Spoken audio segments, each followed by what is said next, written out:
February. My name is Lindsay Giese, and I'm the Executive Director for River Arts, Inc., and welcome to our weekly coffee chat series. Today, my guest is Nick Dingman, the Managing Director at the River Arts Center.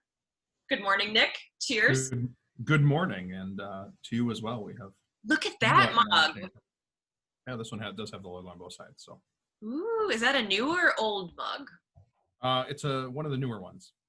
The new model. Does it come in other colors or just their green? I believe it's just in the green. Oh. I also have the fancy white one with the lid, but me too. That one's awesome. Yeah. The white one with the lid, that stays hot for hours and hours. It does, and it's a problem for me because being a more recent connoisseur of coffee, I'm also not a big fan of super hot. So I like my coffee to cool down a little bit, and that one makes it difficult to enjoy the coffee while I still want it. And this is much more what I'm going for. Coffee problems. That's what we're dealing with today. Mm-hmm. Okay. Well, welcome, Nick. I'm excited to chat with you today because I think the public needs to know more about you. Oh boy, I don't know about that. So let's begin with you telling us a little bit about your background. Oh boy. So I'm a fellow class of 2003 graduate, which I do think that our class has probably had the best representation on these Saturday morning coffee chats. That's correct. Of any. So that's good. I think that's the way it should be. And following that, joined you for a couple of years up at Chula Vista, the Fab 50s live show. I did the tech for that for 3 years, and then kind of left the area and came back here in 2015 to take over at the River Arts Center. Usually was working maybe a show every year or every other year. I would come back to cover something that might be needed here. Did a number of the kind of middle River Arts Inc. shows in there, and then have been here, boy, for the last it's almost 5 years now. It's amazing how the time flies. Whoa, yeah, flew by. All right. Please tell us what your position is at the River Arts Center. Like, what do you do? This is one of those great things, right? Because we're going out to the public with you and I are probably the most confused entities, I guess, or the River Arts Center, River Arts Inc. in the community. So I am an employee of the school district, and my job is to run the kind of basic operations here at the River Arts Center. So the majority of what I'm dealing with is scheduling and figuring out event arrangements. We talked before we started working on this. We were discussing an event, getting details of what's needed for anything that's happening from the technical perspective to just setup and safety and all those good things. That's the majority of my day. And then the other side of it is working the events themselves. So I am a theater technician. I'm a stagehand with the Stagehands Theater Union in Madison. And so I will do audio, lighting, video, whatever is needed here for productions. So plays or concerts, usually I'm in more of a coordination role and finding some other people to do the real hands-on stuff. But when needed, sometimes I get to do those fun things and make the lights go blinky blink. I like to be very technical with that term. Good stuff. I mean, I think what the public really wants to know and what I want to know is, am I your boss? No. And kind of, I guess that gets complicated too. The question we get all the time is, are you my boss or am I your boss? And in reality, River Arts Inc. and the River Arts Center are two very different things, but had us, we're related from the get-go. River Arts Inc. started off as a fundraising organization to get the River Arts Center built, and once that happened, became a very powerful arts organization in the community. So you're managing a number of productions and the art exhibits here, but then dealing with a lot of other things that are separate from the River Arts Center. So I work directly for the school district, whereas you work for the nonprofit group, River Arts Inc. And we just have confusing names because they're very similar. There are so many great things that came out of the partnership with River Arts Inc. and the school district and the building of the River Arts Center. But one of them was that there's actually an agreement between River Arts, well, there's an agreement about the River Arts Center with the school board and River Arts Inc. That's kind of special and unique for the school district for sure. And I think for other arts organizations that are similar to us in other cities, it's a very special thing, but that document states that there's a River Arts Center board. So not to get too technical with everyone, I have a board. I have a River Arts Inc. board of directors. It's 11 board of directors. They are purely discussing things that we do here at River Arts Inc. at the Downtown Gallery, and then our programming that we do at the River Arts Center. But there's a River Arts Center board that's comprised of 2 River Arts Inc. representatives, 2 school district representatives, and then 1 community member. So 5 people. And that's just kind of great. It just kind of keeps everything in check, keeps it true to the original intent for the River Arts Center. But that agreement between the district and River Arts Inc. really represents one of the earlier public-private partnerships. And it's something that as I speak to other people who do jobs that are essentially my job in other school districts, it's one of the things that makes almost everybody extremely jealous of the facility and the arrangement that we have here in Sauk Prairie and what we're able to do for our community and our facility and our school district and everybody. Yeah, it's great. Yeah. What are some of your other first memories in the facility? Oh, geez. Notable? I remember my very first memory is one of my favorites. And one of the things I'm most proud of was ahead of our freshman year. I don't know, were you a band student at all? Did you play an instrument? No. Okay. So ahead of our freshman year, this space was being built, and it's one of the things I point to a lot was that this space was finished our freshman year. So we were among the first people in the space. We had a marching band rehearsal where I think it was ahead of the school year. They had just put the roof structure on, so they had just enclosed the ceiling. And during a marching band practice, Sue Halloway brought the entire marching band into the theater so that we would be the first ones to make music in the space. Oh, cool. And we walked in to a room that was completely unpainted concrete with just a couple construction lights. There were 2 I-beams across the orchestra pit so they could drive equipment to the stage and back into the house. It was a really interesting experience and excessively loud to have a marching band in a space with no acoustical properties. That was, mostly designed to have some reverberation. So that would be the first. And then I was around a lot as Aaron and Randy and Blaze were really heading up a lot of the technical ends of things. So seeing as things were being put together, as some shows happened without everything installed, and then that first musical of Oklahoma, I remember being just blown away by building, set pieces that were huge. The house for that show was gigantic. It was so much fun to see what could happen on a stage that size. Tell us about the stage flood. Oh boy. I know you're here for it, but I know you know a lot about the story. Yeah. This is something I've only heard of, through hearsay, but I've gotten some good info on it. So in theaters, one of the things over history that's always been very dangerous with theaters are theater fires. And so any large professional theater for a long time was using an asbestos fire curtain. So in the event of a fire, you would have a large straight curtain that would come down in front of the stage, usually made of some sort of asbestos that could stop a fire.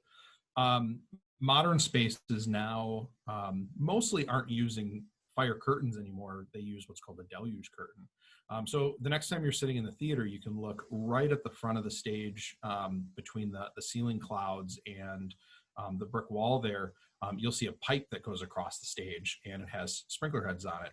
And that is our deluge curtain. So in the event of a fire, that dumps, I think I was told it's something like 10,000 gallons of water a minute, um, to essentially create a curtain of water that would stop fire from getting from the stage into the house.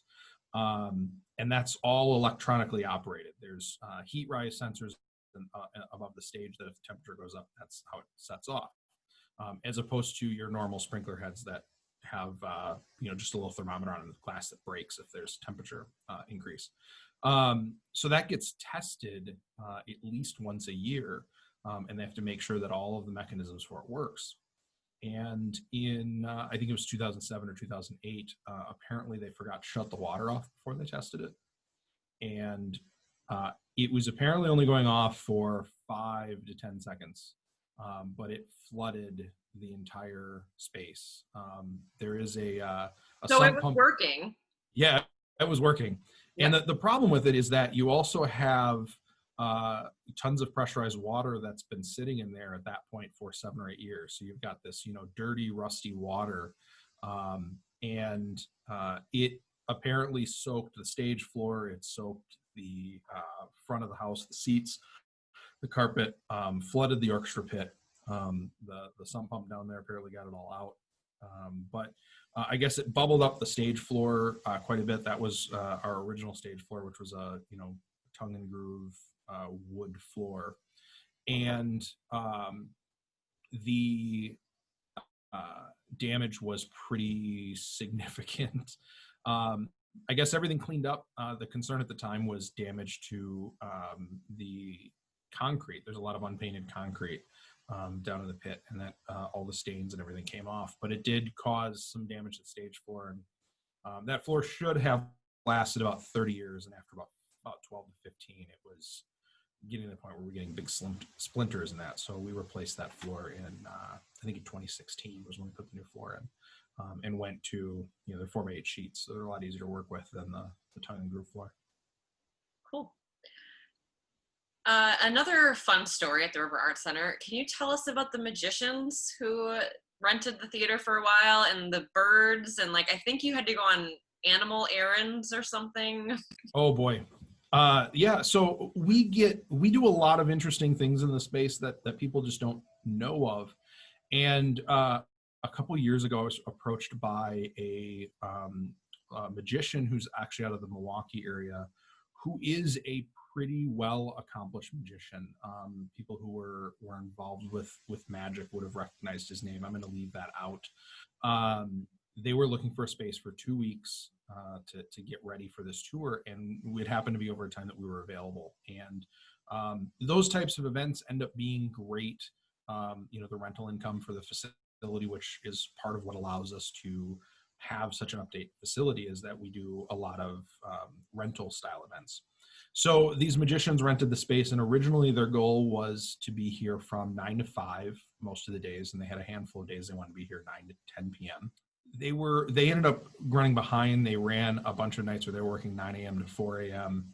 But the main guy specialized in bird magic, and he had a couple macaws that were incredible. The tricks he did, I mean, even being from a vantage point of being able to see how magic is done, I still had no idea what was going on. Cool. Yeah, it was amazing. There was a time where they needed, one of the other magicians had a trick with a duck that involves pretending to smash the duck and then restoring it. It's vanished the duck, but it looks like it gets pancaked. And they didn't have the duck, and they were staying in Baraboo, and so they were looking for someone to go get the duck. So I got to make a drive to Baraboo to retrieve a duck. And then the same magician needed, when he was leaving to go back to Las Vegas, they required paperwork for each of the animals. And he had some, I think they were parakeets, that he needed paperwork. So we had to go up to the small animal clinic and have them inspected so we could get paperwork. And these were birds that you could set on your finger, and if you tap them on the back, they would do a flip over your finger. You could just grab them and put them in your pocket. They were so well trained. And it fascinated the veterinarians. And when we went in there, they're looking at the birds, and they're going doesn't look like there's anything wrong with them. There's not a lot I can tell about a bird. It's not sick. So I guess we'll fill out the paperwork. It was a real fun time for all of us involved. So before COVID, the River Art Center was used at least 320 days of the year, correct? Yeah. How are you using the space today? So in a normal day, almost half of every hour that was used in the space before COVID was non-school events. Right now, almost everything we're doing is school events. There's no art exhibit in the gallery, so we're using the gallery as a large space for classes, because we don't have a lot of areas where we can get 20 students together with social distancing in an indoor space. We're utilizing the stage in the same way. We have the ability to set up tables in there, and I can get somewhere between 35 and 40 tables set up on stage, where that just becomes another large classroom space. And we did a number of teacher trainings over the summer that were in there, and it's a real surreal experience to look out at the house and just see that all those seats dark, and then utilizing the stage space as a big room. So that's really what we're focusing on right now. And then it's been a lot of preparation for things to come. We had a lot of stuff that was on our to-do list, like the scene shop.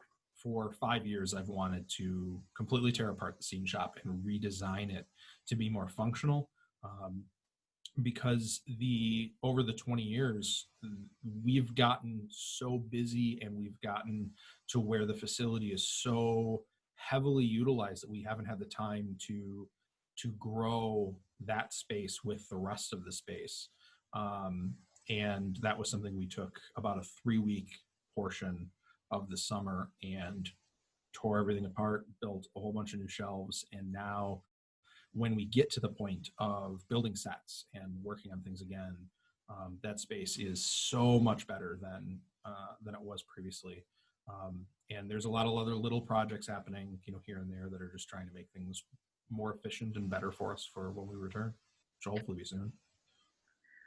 Besides working full-time at the River Art Center, I know that you do a lot of work, well, for many other arts groups, but a notable one that a lot of people will recognize is the Overture Center. Mm-hmm. What is your favorite show that you've worked on there? Oh boy. So I'm a member of the Stagehand Union in Madison, and we provide labor for a number of spaces. Overture is definitely my favorite place to work.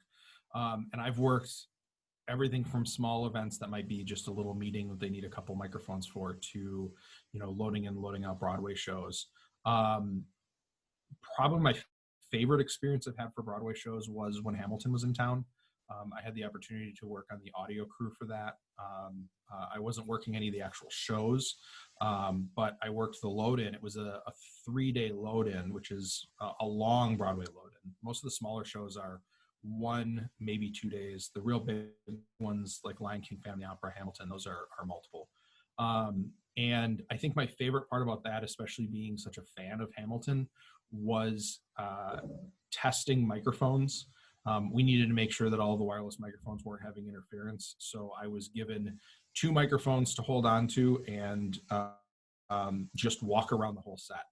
So I spent probably 2 hours just wandering around the completed set of Hamilton, walking up on the balconies and getting to see that whole setup up and down every staircase. That was a pretty fun experience. Did you sing while you're doing it where you're like, Alexander Hamilton? No, I didn't. I shouldn't sing. It's not a good thing. But I could have. I know that whole show pretty well. Mm-hmm. But yeah, that was a fun one. And then the other ones are all the little shows. I really love working in the Capitol Theater. The Capitol is obviously a much older space than Overture Hall. And the Capitol gets all these little one-off shows. It's a 1-day event. And those are real fun because they require a little bit more skill, I think, than the big Broadway load-ins. The Broadway load-ins, if you can follow directions, you can do those load-ins. If you have basic knowledge of just regular theater stuff, plugging things in properly, knowing what different connections are. But those are the shows where they come in and they go, we need to put a big image up behind the performers. We have a projector. Make it happen. Figure out what cabling and that you need. And that's the stuff I really enjoy doing, because I think one of my favorite things about theater is being creative and having to come up with fun ways to make things work.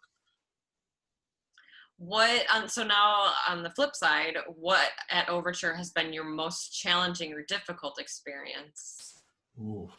that you can share and still be hired back when things I don't know that well, no, there are a couple examples. Working the Miss Saigon load-in was probably the worst one I did. And that was, it was a fairly new tour. They had only been, I think Madison was maybe stop number 12 on the tour.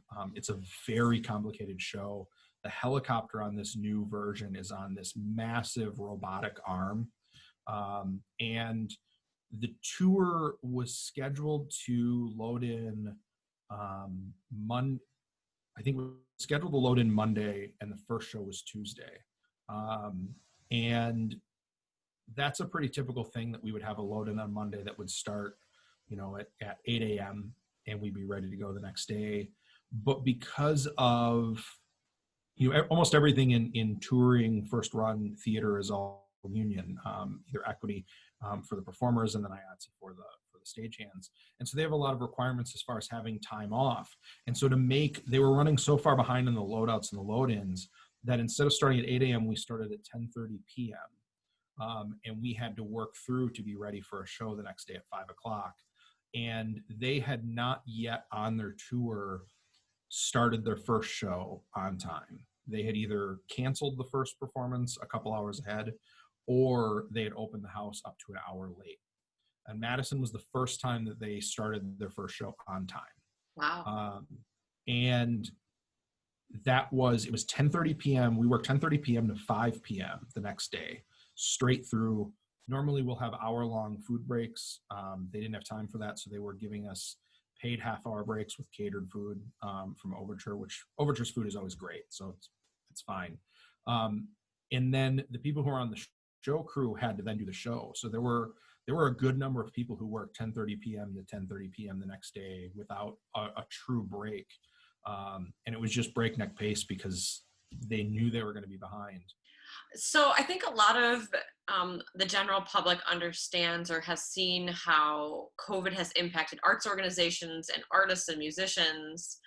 I don't think that it's as, I guess, easy to see the people who are behind the scenes and how that's impacted the tech crew and the stagehands.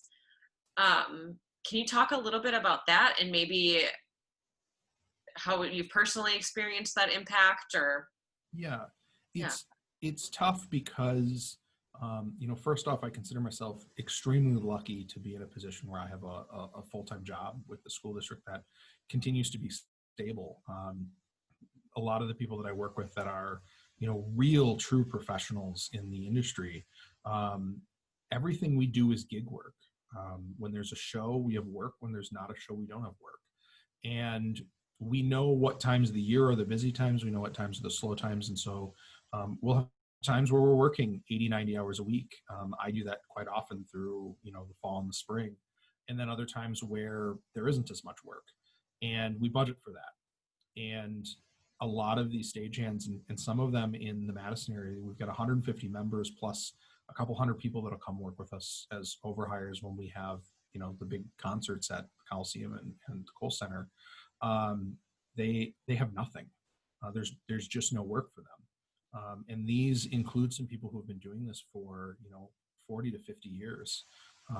They're full-time. They have, good lives. They're used to making good money because this is the event industry can be a great career path if you're in the right place and the right people to be connected. And to be in a situation where, especially people who are used to working really, really hard, a 12-hour day is normal for any of us that work in performance. A 15-hour day is a thing, and working, sometimes working 40 days in a row is normal. April, May every year is 40 to 60 days without a day off, just in this space. And looking at spaces like Overture, that's becomes even more so. And they've lost their income and the ability to find anything. And many of us knew we could travel, go somewhere else. The work in Madison dried up. There's work in Milwaukee, there's work in Minneapolis, and right now there's no work anywhere. So that's been tough. And I think it's easy to see, just like in a regular performance, it's easy to see that with the performers. It's harder to see that with the people behind the scenes. There was a great share that went out from Fiserv Forum the other day that listed the number of gig work and part-time employees that it took to put on any of the large concerts. And some of those concerts were, 700 people it took to put on a Foo Fighters show. And all of those people right now are without work, and all of them want to be back at work. Yeah. So we're hoping that, as things start to clean up, wear your mask, let us get back to work. Yes. Switching to a happier topic, in April, the school district, the public voted and passed the school referendum, which means there will be a River Arts Center edition happening soon. Yeah. Can you talk just briefly about what that edition will include and what the timeline is for that? Yeah, so this is really exciting because it kind of started off as a pipe dream of like, wouldn't it be really cool? And then as I kind of started drawing things up and talking to people about it, it became this is really practical. And we're really excited about this. And obviously excessively thankful to Lee Culver for her contribution that allowed this to happen, because without it, it wouldn't have happened. What we're looking at is an addition into the green space. It's kind of on the south side of the existing River Arts Center. The bus parking lot. Yeah, right up against the parking lot.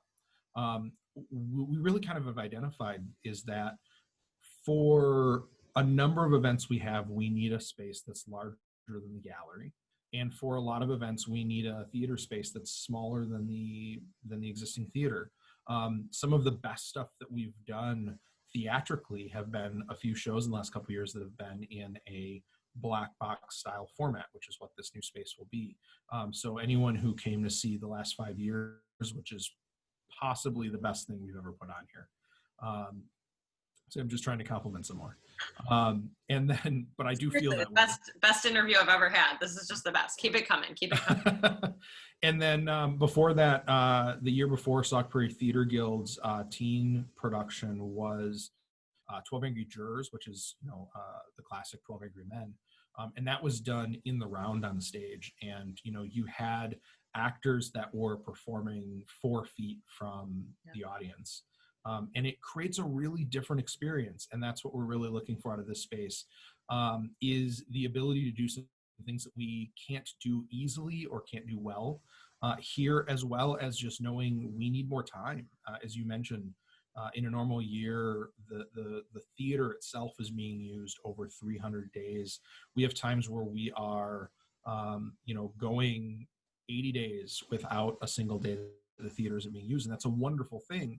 But when someone is trying to put together events, when you're trying to go, I'd like to do a show, and there isn't time available, the amount of time that Lindsay, you and I spend each year figuring out what individual days River Arts Inc. shows can drop in without interfering with the 3-week runs that we need to rehearse and put on the high school and middle school shows and theater guild shows, it's excessively difficult.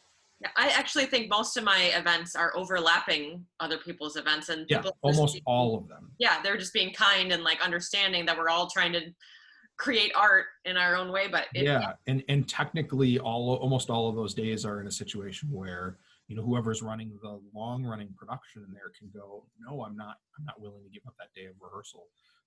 And thankfully, everyone is extremely flexible. But we really need that additional space. It's also looking at knowing that some of the things that we put on don't necessarily need a 500-seat theater. And as a performer, it can feel really empty to be on stage to 100 people when 100 people is the right number for the show, but it's just too big of a space. And so having something that we can do small, versatile things. And then we're also looking at a lot of the ways that we utilize space already. This new space is going to become the green room space for dance recitals. Right now we use the gallery, and it's way too small, not to mention having amazing artwork on display. So we're really looking forward to how that's going to make things like our dance And that's recitals. over the years been like it's been a serious conversation of like, we get that there's a need for a green room for dance recitals, but this is also an art gallery. So like, how can it be both? Do we need to pull exhibits so that, because the recitals are really important too? And so we were kind of getting to that point where it's like, maybe we need to do less exhibits, which we didn't want to do. Right. But yeah. Yeah, and I think that the other thing that's going to be nice is by moving for those really full events, by making the gallery not the green room, it means that the gallery can be available for the public. And our lobby is relatively small. And so having an additional space that people can go and, stand up and go for a walk, not to mention, those are the best times for people to come look at art. So having the opportunity for people to see the art is going to be great. So we're really excited about the design of this. It started from a floor plan that was drawn out by myself. So we're looking at, and we haven't changed much from the original design. So as we're getting through the design phase with architects, we know that we have something that is designed around exactly what we need as opposed to what would be normal in other spaces. And we've been out to visit a couple black box theaters, and some of the advice that we've been given, we've also looked at and saying, well, this isn't exactly how we are going to use the space. So we're trying to be really smart about exactly what we want, what we need, and how we already use the space and how we think we will use the new space. So it's going to be really fantastic. I think it's really going to change the way a lot of individual events happen in the space, and it's also going to change the way that we can schedule and bring more art and more events to the community, which is really what the goal of everything we do is. Yeah. And timeline is roughly December 2021. So the goal is construction right now is scheduled to start in June of 21. So we're hoping to be constructed sometime by the end of 21. I think based on the design of the building, it should be a pretty quick construction because the major point of the room is a large empty space. And if we're really, really lucky, maybe have something up, September, October, but I think it's probably going to be closer to, beginning of 2022 calendar year that we'll really be able to utilize it. Good timing. COVID will be long gone by then. I'm saying it here loudly. COVID will be gone. Do you have any final thoughts or words of wisdom to share? See, this is where I asked if you could, give me anything to prepare for. And you said, no, you don't need to prepare for anything. I would love to have something incredibly wise and profound to say here, but really, it's the only thing I can take is saying the same thing that I say at the end of most of my emails and messages, and that's been shared from those before me in this space is thank you for supporting the arts in Sauk Prairie. It's really wonderful to see what we've been able to do with the arts in general. We always had a strong high school arts program, and Sauk Prairie in the last 20 years has really grown to be a community where the arts is very central to our community and our identity. And that's thanks entirely in part to what River Arts Inc. has done over the 20 years. And it's exciting to see what is going to continue to happen with that as we move forward, especially with new spaces. I will cheers to that. Cheers. Yes. Thanks for chatting with me today and enjoying some John Joseph coffee this morning. Of course. I hope you learned a little bit about the differences between the River Arts Center and River Arts Inc. today. And we've got other special guests coming up, so stay tuned each week. Thanks for watching.